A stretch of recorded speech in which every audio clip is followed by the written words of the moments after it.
الحمد لله رب العالمين والصلاة والسلام على سيد المرسلين وعلى آله وصحبه أجمعين. أما بعد، أعوذ بالله من الشيطان الرجيم. بسم الله الرحمن الرحيم. وَلَقَدْ خَلَقْنَا الْإِنسَانَ فِي كَبَدٍ. صدق الله العليم.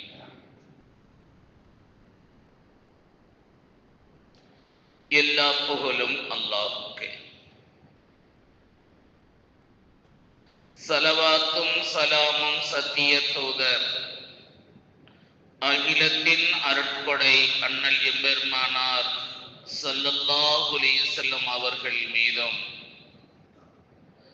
அவர்கள் தம் வழி வாழ்ந்திட்ட சத்திய சஹாபாக்கள், தாபியீன்கள், நம் அனைவர்கள் மீதும் அல்லாஹ்வின் சாந்தியும் கருணையும் என்றென்றும் நிலைத்து நிலவட்டுமாக.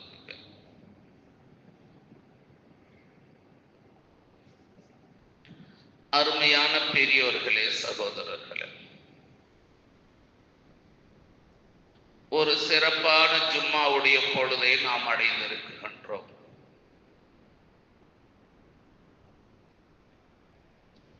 இந்த நல்ல நேரத்தில் அல்லாஹ் ரசூலுடைய சொற்களில் இருந்து சொல்லப்படக்கூடிய விஷயங்களை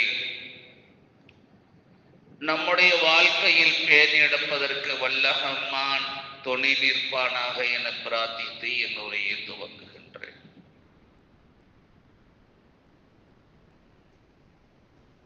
சங்கைக்குரிய அல்லாஹுவின் நல்லடியார்களே, ஒரு முஃமினுடைய இந்த உலக வாழ்க்கை கஷ்டங்களும் போராட்டங்களும் நிறைந்ததாகவே இருக்கும்.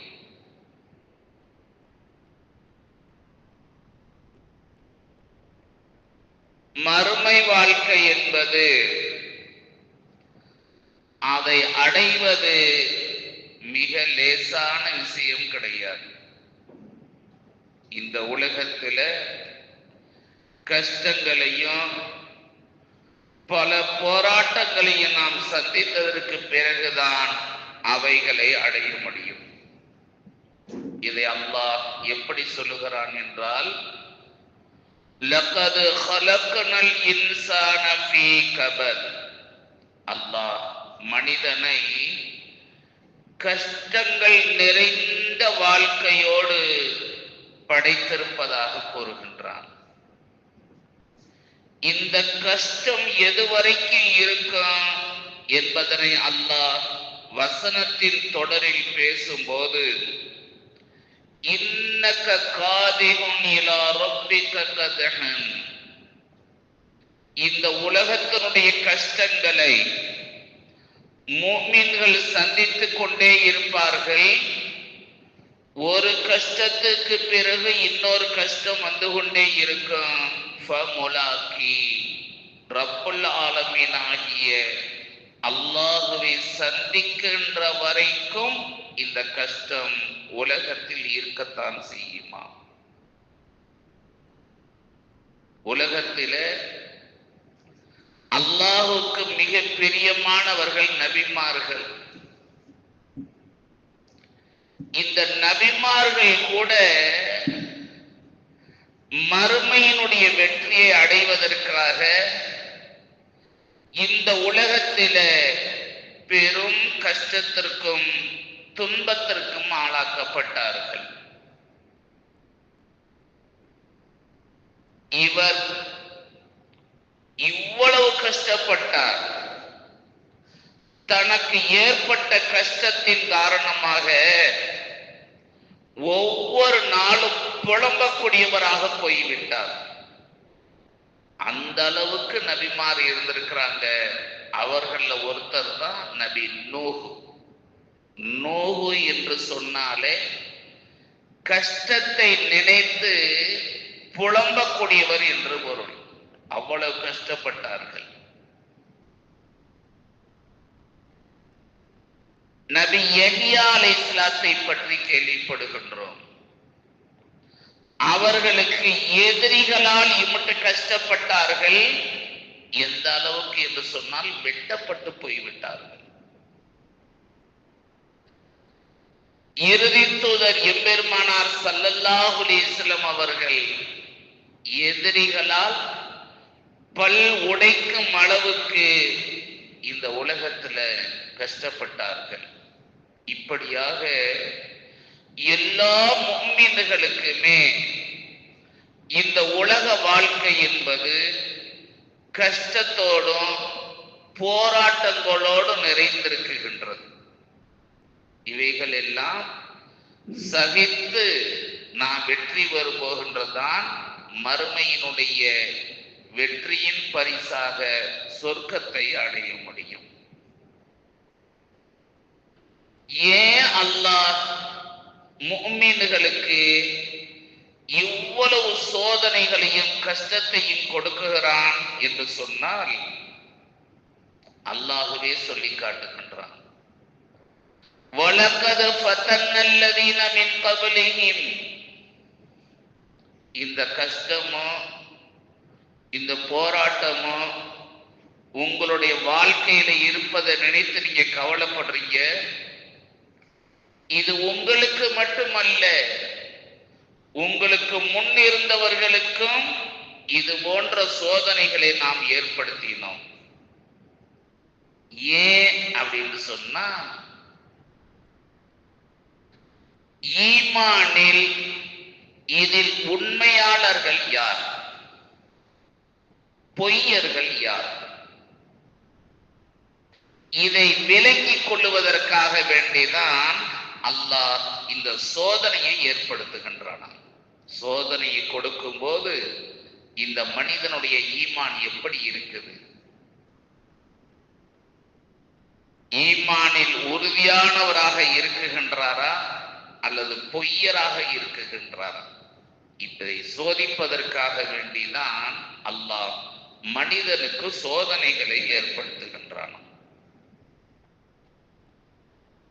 இந்த சோதனைகள் மனிதனுக்கு யார் மூலமாக வருது அப்படின்னு சொன்னா, குர்ஆன் ஹதீஸ் 4 எதிரிகளை நமக்கு இனம் காட்டுகின்றது. இந்த 4 எதிரிகளிடம் இருந்து உங்களை நீங்கள் பாதுகாத்து விடுவீர்களேயானால் நிச்சயமாக மறுமை வெற்றி நமக்குத்தான். இதுல முதல் எதிரியாக அல்லாஹ் ஷைத்தானை நமக்கு இனம் காட்டுகின்றான். இன்ன ஷைத்தான லில் இன்சானி அதுவும் முபீன். இந்த மனிதனுக்கு மிகப்பெரிய எதிரி ஷைத்தான் தான். ஷைத்தான் எதிரி என்று சொன்னா இன்னைக்கு நேற்று என்று எண்ணிக்கொள்ளாதீர்கள்.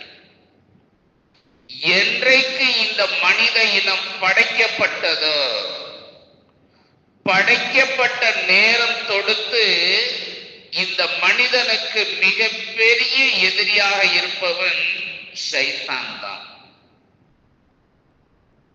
இந்த ஷைத்தானை நம்முடைய வாழ்க்கையில் நெருங்க விடாமல் பாதுகாத்துக் கொள்ளணும். மனிதனுடைய உள்ளத்தில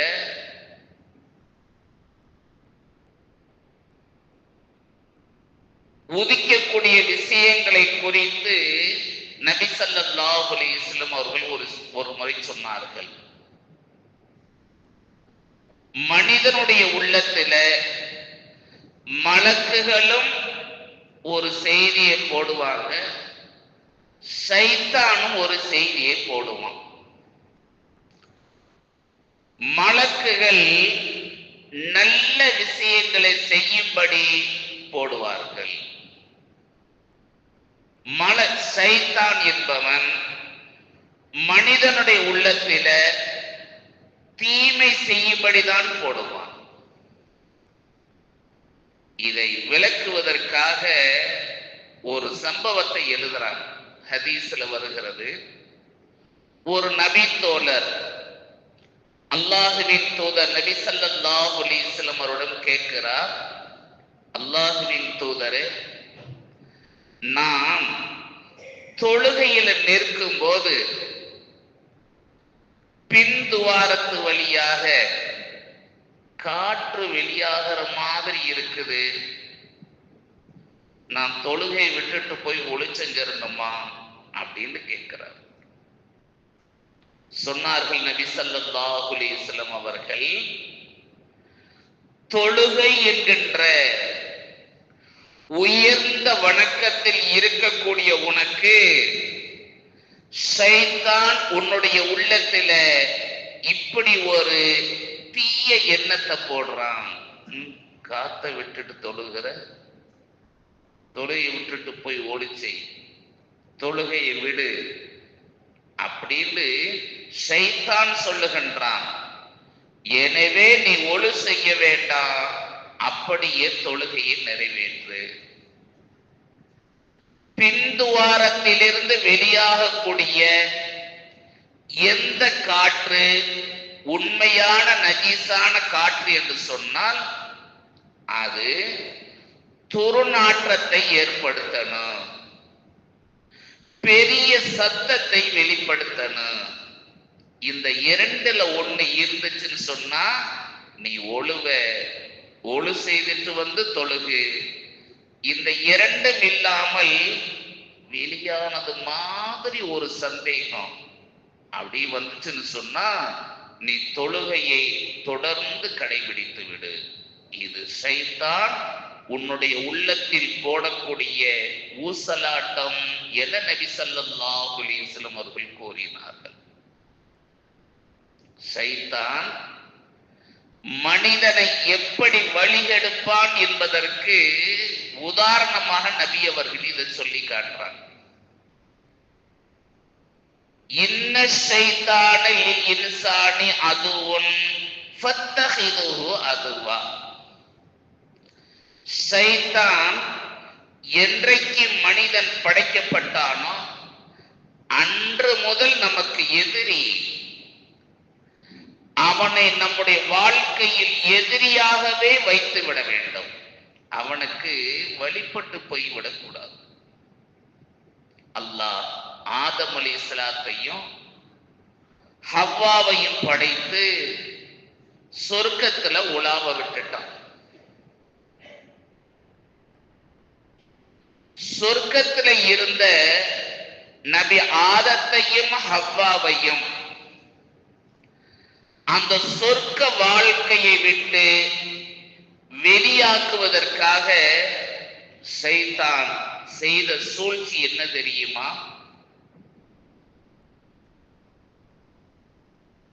ஆதமே, இந்த மரத்தினுடைய கனிகளை தின்னக்கூடாது என்று அல்லாஹ் கட்டளையிட்டு இருக்கிறான்.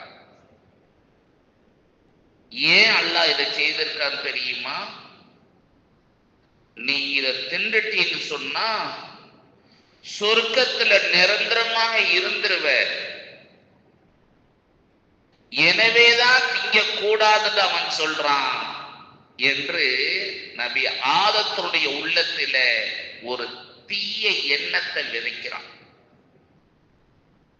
நபி ஆதம் அலைஹிஸ்ஸலாம் இந்த பேச்சை நம்பி அந்த மரத்தினுடைய கனியை சாப்பிட்டுறாங்க. ஆனா உண்மையிலேயே அதை திங்க கூடாது என்று அல்லாஹ் தடுத்ததற்கு காரணம் என்ன தெரியுமா? சொர்க்கத்துல கழிப்பிடங்கள் இருக்காது. ஏண்டா யாருக்கும் கழிவு வராது, மலம் ஜலம் வராது. இந்த மரத்தினுடைய கனியை சாப்பிட்டுட்டா மலஞ்சலம் வர ஆரம்பித்திரும். அதை சொர்க்கத்துல செய்ய முடியாது. அப்ப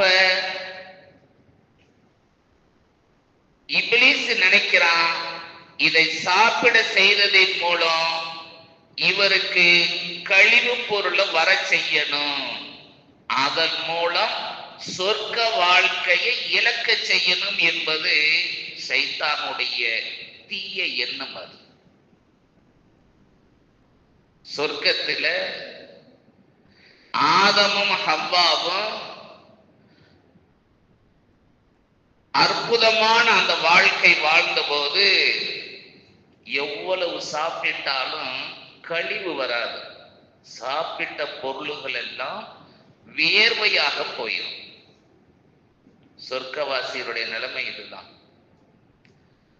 என்னைக்கு நபி ஆதமும் ஹவ்வாவும் அந்த மரத்தினுடைய பழத்தை சாப்பிட்டாங்களோ, சாப்பிட்டதற்கு பிறகுதான் மலஞ்சலத்தினுடைய தேவை ஏற்பட்டுச்சு. இந்த தேவை ஏற்பட்டதற்கு பிறகுதான் அல்லாஹ் ஆதத்துக்கும் ஹவ்வாவுக்கும் மலஞ்சலம் கழிப்பதற்கான துவாரத்தையே ஏற்பாடு செய்யலாம். அதுவரைக்கும் மனிதனுடைய உடல் அது இல்லை. அதை படைச்சிட்டு ஓடிப்போ, மலஞ்சலம் கழிப்பதற்கான இடம் உலகம் என்று சொல்லி உலகத்துக்கு அனுப்பிட்டான். இந்த நேரத்திலே தான் அல்லாஹ் நபி ஆதத்தை பார்த்து, இன்ன ஷைத்தான லில் இன்சானி அதுவுன், அழகான சொர்க்க வாழ்க்கைய இழக்க செய்துட்டானே இந்த ஷைத்தான், இவன் மனிதனுக்கு மிக எதிரியானவன். ஃபத்தஹிதுஹு அதுவா, உங்களுடைய வாழ்க்கை பூராவும் நீங்கள் அவனை எதிரியாகவே வைத்து விடுங்கள், அவனுக்கு மட்டும் வழிபட்டு விடாதீர்கள். இந்த இடத்துல ஒரு விஷயத்தை நம்ம சிந்திக்கணும். நபி ஆதம் அவர்கள் செய்து விட்டது ஒரே ஒரு குற்றம், ஒரே ஒரு பாவம். அந்த மரத்தினுடைய கனியை சாப்பிட்டுட்டாரு. ஒரு பாவத்தை செய்ததற்காக வேண்டி அற்புதமான சொர்க்க வாழ்க்கையை அவர் இழந்துட்டார். நம்மளை நினைச்சு பாருங்க, எவ்வளவு பாவங்களை எவ்வளவு லேசாக நம்ம செஞ்சுக்கிட்டு போறோம்.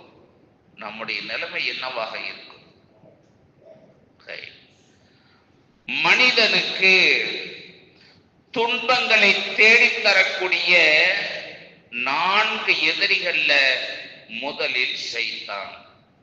சைத்தான நீங்கள் எதிரியாக வைத்துக் கொள்ளுங்கள். எந்த ஒரு கட்டத்திலேயும் அவனுக்கு வழிபடக்கூடியவர்களாக நீங்கள் ஆகிவிடாதீர்கள்.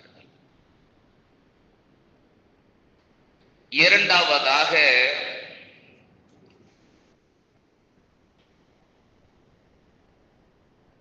இந்த துன்யா,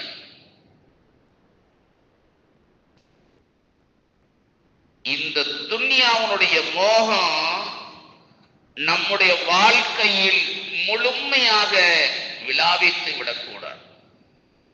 அல்லாமா இப்னு கையும் இந்த துன்யாவை பற்றி ஒரு அழகான விளக்கத்தை கொடுத்தாங்க. இந்த துன்யா என்பது கிளவி. உலகம் படைக்கப்பட்டு எவ்வளவு நாள் ஆயிடுச்சு, இன்னைக்கும் அந்த உலகத்துல இருக்கிறோம். படைக்கப்பட்ட காலத்துல வேண்டுமானா இந்த உலகம் பொமரியாக இருந்திருக்கலாம். என்னைக்கு நபி படைக்கப்பட்டு நானும் கியாமத்து நாளும் மிக சமீபமாக இருக்கக்கூடிய நிலையில் நபியாக வந்திருக்கிறேன் அப்படின்னு நபி சொன்னாங்க. என்னைக்கு நபி வந்துட்டாங்களோ, இறுதி நபி வந்துட்டாங்களோ, கியாமத்து நாள் நெருங்கிருச்சு. இவ்வளவு நெருக்கத்தில் இருக்கக்கூடிய இந்த துன்யா ஒரு கிளவிதான். சும்மா பட்டாடைகளை உடுத்தி தன்னை சிங்காரித்துக் கொண்டு வரக்கூடிய கிழவியை போல இந்த உலகம் நமக்கு அவ்வளவு அலங்காரமாக காட்டப்படுகின்றது. ஹதீஸிலே வருகின்றது, மனிதனுக்கு மவுத்து நெருங்கிருச்சுன்னு வச்சுங்க. இந்த மவுத்து நெருங்கும் போது இந்த உலகம் கிளவியாக, அலங்கரிக்கப்பட்ட கிளவியாக அந்த மனிதனுடைய கண்ணுக்கு காட்சி அளிக்குமா. அந்த நேரத்தில் மனிதன் சொல்லுவானா, லஅல்லி யர்ஜிஊன், எனக்கு உயிர் புடுங்காம என்னை மீண்டும் அனுப்பிட்டா இந்த துன்யாவுடைய ஆசையெல்லாம் ஒதுக்கிட்டு நிறைய அமல் செஞ்சுட்டு வந்துடுவேன் அப்படின்னு அந்த நேரத்துல நினைப்பான்.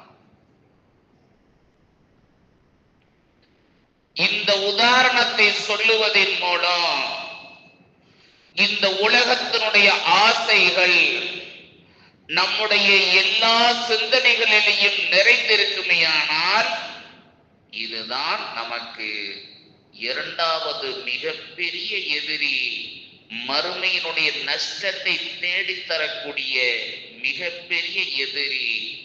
இந்த உலகத்துல கஷ்டங்களையும் நம்முடைய வாழ்க்கையில போராட்டங்களையும் ஏற்படுத்தி தரக்கூடிய மிகப்பெரிய இரண்டாவது எதிரி இந்த துன்யாவுடைய ஆசை. இதை நாம் கட்டுப்படுத்திக்கணும். துன்யாவை ஆசைப்படக்கூடாதா? எப்படி வாழ்றது நீங்க நினைக்கலாம். இந்த துன்யாவுடைய வாழ்க்கைய தீனுக்காக நீங்கள் மாற்றிக்கொள்ளணும். என்னதான் இந்த உலக வாழ்க்கை பெரியதாக மிக சிறப்பானதாக இருந்தாலும் இந்த துன்யாவுல இருந்துகிட்டு இந்த தீனுக்காக வேண்டி, இந்த மார்க்கத்திற்காக வேண்டி இந்த துன்யாவை நாம் மாற்றிக்கொள்ளணும். இது இரண்டாவது விஷயம். மூன்றாவதாக மனிதனுக்கு கஷ்டங்களை ஏற்படுத்தி தரக்கூடிய மூன்றாவது எதிரி எது தெரியுமா? நம்முடைய நஃப்ஸ். குர்ஆன் மூன்று வகையான நஃப்ஸ் சொல்லி காட்டுது. நஃப்ஸ அம்மாரா, நஃப்ஸ அம்மாரா, இன்னன் நஃப்ஸ லஅம்மாரத்தும் பிஸ்ஸூ. மூணு வகையான நஃப்ஸ் இருக்குது. ஒரு நஃப்ஸுக்கு பேரு நஃப்ஸ அம்மாரா. நஃப்ஸ அம்மாரான்னு சொன்னா தீயதையே செய்ய சொல்லும், நன்மையினுடைய சிந்தனை கூட வராது. இதற்கு பேரு தான் நஃப்ஸ அம்மாரா. தொட்டதிலெல்லாம் நஃப்ஸ அம்மாரா, போதிப்பதெல்லாம் நஃப்ஸ அம்மாரா. இது இன்னும் சொல்லணும்னு சொன்னா, பாவங்களை செஞ்சிட்டு அதை குறித்து ஒரு சின்ன வருத்தம், ஒரு சின்ன நெருடல் கூட மனசுல வராம இருக்குதுல்ல, இதற்கு பெயர் தான் நஃப்ஸ அம்மாரா. மனிதனுக்கு கஷ்டங்களை தரக்கூடிய மூன்றாவது எதிரி நம்முடைய நஃப்ஸ். இதை தூய்மையானதாக வச்சுக்கணும். இந்த நஃப்ஸ்ல முதலாவது வகை நஃப்ஸ அம்மாரா, தீமையையே செய்ய சொல்லும். இந்த நஃப்ஸ் நம்மள்கிட்ட இருக்கக்கூடாது. இரண்டாவது நஃப்ஸ லவ்வாமா. நஃப்ஸ லவ்வாமா குர்ஆன் சொல்லக்கூடிய நஃப்ஸ். இது தீமை செய்யக்கூடாதுன்னு நினைச்சோம், செய்ய வேண்டிய நிலைமையா போயிருச்சு. அந்த நேரத்துல ஒரு ஈமான் கொண்ட மனிதனாக இருந்துகிட்டு, ஒரு புனிதமான மார்க்கத்தில் இருந்துகிட்டு, ஒரு முஸ்லிமான தாய் தகப்பனுக்கு பிறந்துட்டு இந்த காரியத்தை செஞ்சிட்டமே என்று வருத்தப்படுறான்ல, இதற்கு பேரு தான் நப்சல் லவ்வாமா. மூன்றாவது ஒரு நப்ஸ் இருக்குது, நப்ச முத்மஇன்னா, நிம்மதி அடைந்த ஆத்மா அப்படின்னு பொருள். இந்த உலகத்துல வாழும்போது அல்லாஹுக்கு முழுமையாக கட்டுப்பட்டு நப்சுக்கு அடிமையாகி விடாமல் அல்லாஹ் ரசூலுடைய கட்டளைகளுக்கே முதலிடம் கொடுத்து வாழ்ந்தான் அல்லவா, இவனுக்கு பெயர் தான் நப்ச அம்மாவை கொண்ட மனிதன் அர்த்தம். இந்த மனிதனுக்கு தான் மரணிக்கும் போது அல்லாஹ் ஆறுதல் சொல்லுகின்றானா, கவலைப்படாத, யா ஐயத்துஹு நப்சுல் முத்மஇன்னா, நிம்மதி பெற்ற ஆன்மாவே, இர்ஜி இலா ரப்பிகி ராதியத்தம் மர்லியா, வா உன்னுடைய ரப்பிடத்துல நீ நிம்மதி அடைந்தவனாக, நான் உன்னை பொருந்தி கொண்ட நிலையில் வா என்று இந்த நப்ச முத்மஇன்னா யாருக்கு இருக்குதோ அவர்களுக்குத்தான் மரணிக்கும் போது அல்லாஹ் ஆறுதல் கூறுகின்றான். ஆக மனிதனுக்கு மூன்றாவது மிகப்பெரிய எதிரியாக இருப்பது நப்சு தான். இந்த நப்ச கட்டுப்படுத்தி வாழணும். நப்ச கட்டுப்படுத்தி வாழுவது என்பது, உள்ளத்தோடு போராடுவது என்பது மிக கஷ்டம்தான்.